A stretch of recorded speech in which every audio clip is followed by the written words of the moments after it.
Hi, format painter எப்படி use பண்ணணும்னு பார்க்கலாம்.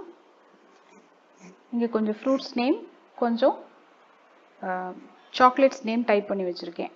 இப்போ இதில் ஆப்பிள்ங்கிற வேர்டை நான் செலக்ட் பண்ணிக்கிறேன். செலக்ட் பண்ணிவிட்டு அதை ஃபஸ்ட்டு போல்டு பண்ணிக்கிறேன். போல்டு.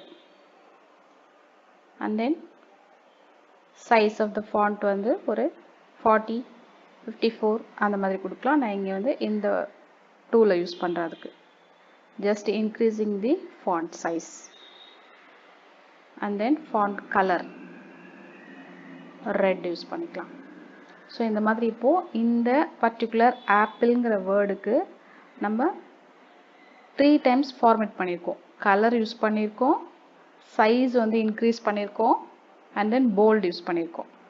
ஸோ இந்த 3 ஒர்க்ஸையும் நான் இந்த ஆரஞ்சுங்கிற இந்த ஃப்ரூட்டுக்கு அப்படியே அப்ளை பண்ணணும். இங்கே இருக்க இந்த ஃபார்மேட் ஸ்டைலை இந்த ஆரஞ்சுங்கிற ஃப்ரூட்டுக்கு நான் அப்படியே அப்ளை பண்ணணும்னா எகைன் நான் போய் அந்த 3 ஒர்க்ஸையும் பண்ணணும்னு அவசியம் இல்லை.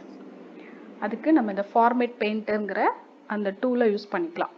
இப்போது இந்த ஆப்பிள்ங்கிற வேர்டை செலக்ட் பண்ணிக்கோங்க. செலக்ட் பண்ணிவிட்டு இது பார்த்திங்களா, டீன்னு ஒரு ஷேப்பில் ஒரு ப்ரஷ் மாதிரி ஒன்று இருக்கே, அதை கிளிக் பண்ணிக்கோங்க. கிளிக் பண்ணிங்கன்னா நம்மளுடைய அந்த ஐ பார் இருக்கு இல்லையா, அது கூடவே அந்த ப்ரஷ் மாதிரி தெரியுது பாருங்க. தள்ளி வச்சிங்கன்னா வராது. கரெக்டாக அந்த வேர்ட் பக்கத்தில் அந்த ப்ரஷ் தெரியணும். அந்த மாதிரி வச்சிங்கன்னா மட்டும்தான் உங்களுக்கு ஃபார்மேட் ஆகும். பாருங்க, இதை அப்படியே இது மேலே வச்சு ஜஸ்ட் அப்ளை பண்ணிட்டீங்கன்னா இந்த இதுக்கு நம்ம என்ன ஃபார்மேட் கொடுத்தோமோ அது அப்படியே இங்கே ஃபார்மேட் ஆகிடும். That is format painter. இந்த டூல் பேர் தான் format painter.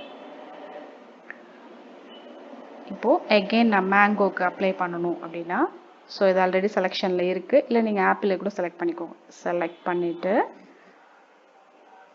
Then format painter and then go near, ரொம்ப பக்கத்தில் போயிட்டு ஜஸ்ட் அப்ளை. அவ்வளோதான், இது ஃபார்மேட் பெயிண்டர் முடிஞ்சிருச்சு.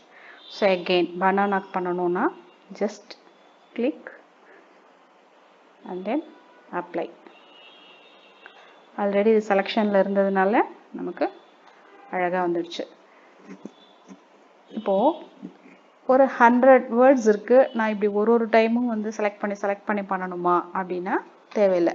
நீங்கள் ஒன்ஸ் வந்து டபுள் கிளிக் பண்ணிவிட்டு வரிசையாக அப்படியே நம்ம பேஸ்ட் பண்ணிகிட்டே வந்துடலாம். பாருங்கள், இப்போ பனானான்ற வேர்டில் ஆல்ரெடி செலெக்ஷனில் இருக்குது. ஜஸ்ட் இப்படி செலக்ட் பண்ணிக்கோங்க. இப்போது milky bar, format painter,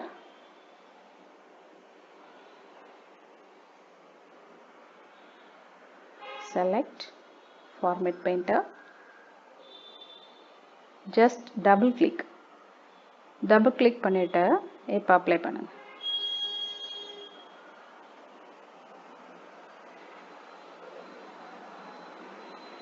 double click பண்ணிட்டீங்கன்னா நீங்கள் ஒரு டைமும் போயிட்டு கிளிக் பண்ணிட்டே இருக்க வேண்டாம். அது செலெக்ஷன்லேருந்து போகாது, செலெக்ஷன்லேயே இருக்கும் அந்த ஃபார்மேட் பெயிண்டர். நீங்கள் அப்படியே ஜஸ்ட் அப்ளை பண்ணிகிட்டே வந்தால் போதும். அகெயின் வெளியில் வச்சு ஒரு டபுள் கிளிக் பண்ணிங்கன்னா அந்த ஆப்ஷன் வந்து கட் ஆகிடும். இவ்வளோதான் ஃபார்மேட் பெயிண்டர். பிடிச்சிருந்ததுன்னா லைக் பண்ணி ஷேர் பண்ணிவிடுங்க, அப்படி சப்ஸ்கிரைப் பண்ணிவிடுங்க. தேங்க்யூ.